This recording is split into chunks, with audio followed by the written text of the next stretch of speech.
नारियल के जन्म की कहानी।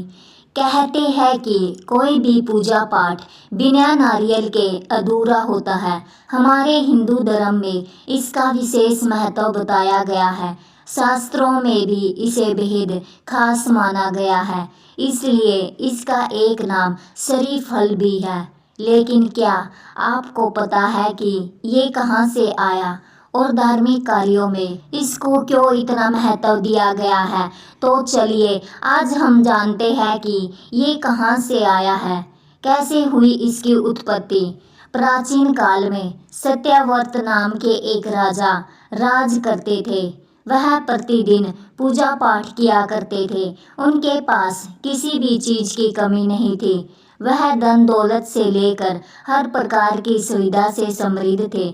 हालांकि इसके बावजूद भी राजा की एक अभिलाषा थी जिसे वह पूर्ण करने की चाह रखते थे। दरअसल राजा सत्यव्रत को किसी प्रकार से स्वर्गलोक जाने की इच्छा थी। वह अपने जीवन में कम से कम एक बार स्वर्गलोक के सौंदर्य को देखना चाहते थे, लेकिन उन्हें इसका मार्ग नहीं पता था। इधर दूसरी तरफ ऋषि विश्वामित्र अपनी तपस्या के लिए घर से बाहर निकले। चलते चलते वह अपनी कुटिया से काफी आगे चले गए थे। काफी समय बीत गया लेकिन वह नहीं लौटे। इस कारण उनका परिवार भूख और प्यास से तड़प रहा था।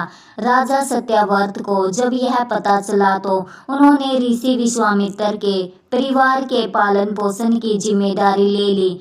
कुछ समय बाद जब मुनिवर लौटे तो वे अपने परिवार को कुशल देख काफी प्रसन्न हुए।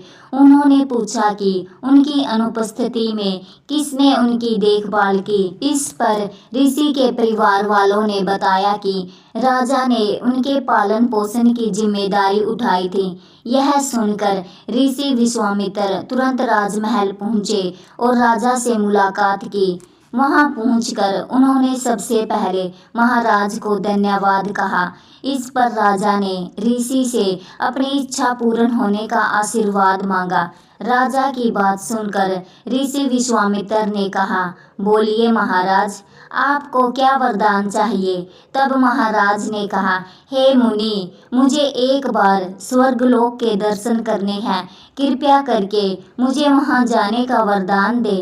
राजा की प्रार्थना सुनकर ऋषि विश्वामित्र ने एक ऐसा रास्ता बनाया जो स्वर्गलोक की ओर जाता था। यह देख राजा सत्यव्रत बहुत खुश हुए। वह तुरंत उस रास्ते पर चल पड़े और स्वर्गलोक पहुंच गए। वहां पहुंचते ही इंद्रदेव ने उन्हें नीचे की ओर धक्का दे दिया, जिसके कारण वो सीधे धरती पर जा गिरे। राजा सत्यव्रत ने तुरंत सारी घटना ऋषि विश्वामित्र को बताई। राजा की बात सुनकर ऋषि विश्वामित्र गुस्से से आग बबूला हो उठे। उन्होंने तुरंत सभी देवताओं से इस बारे में बात की और इस समस्या का हल निकाला, जिसके बाद राजा के लिए एक नया स्वर्गलोक बनाया गया। नए स्वर्गलोक को पृथ्वी और देवताओं के स्वर्गलोक के बीचों बीच स्थापित किया गया था ताकि किसी को परेशानी ना हो। नए स्वर्गलोक से राजा सत्यव्रत तो बहुत खुश हुए, लेकिन विश्वामित्र को एक चिंता लगातार सता रही थी। उन्हें डर था कि नया स्वर्गलोक कहीं जोरदार हवा के कारण गिर ना पड़े। अगर ऐसा होगा तो राजा सत्यव्रत दोबारा से धरती पर जा गिरेंगे। काफी सोच विचार के बाद ऋषि विश्वामित्र को एक उपाय सूझा। उन्होंने नए स्वर्गलोक के नीचे एक बहुत लंबा खंभा लगा दिया ताकि उसे सहारा मिल सके। ऐसी मान्यता है कि नए स्वर्गलोक के नीचे लगाया गया खंभा एक विशाल पेड़ के तने के रूप में बदल गया। यही नहीं, कुछ समय पश्चात जब राजा सत्यव्रत की मृत्यु हुई तो उनका सिर एक फल में तब्दील हो गया। तभी से इस खंबे को नारियल का पेड़ कहा जाने लगा, जबकि राजा का सिर नारियल के रूप में जाना गया। यही कारण है कि नारियल का पेड़ इतना लंबा होता है। हिंदू पौराणिक कथाओं के अनुसार ऐसा वर्णित है कि पहले के समय में नर बलि का प्रचलन होता था।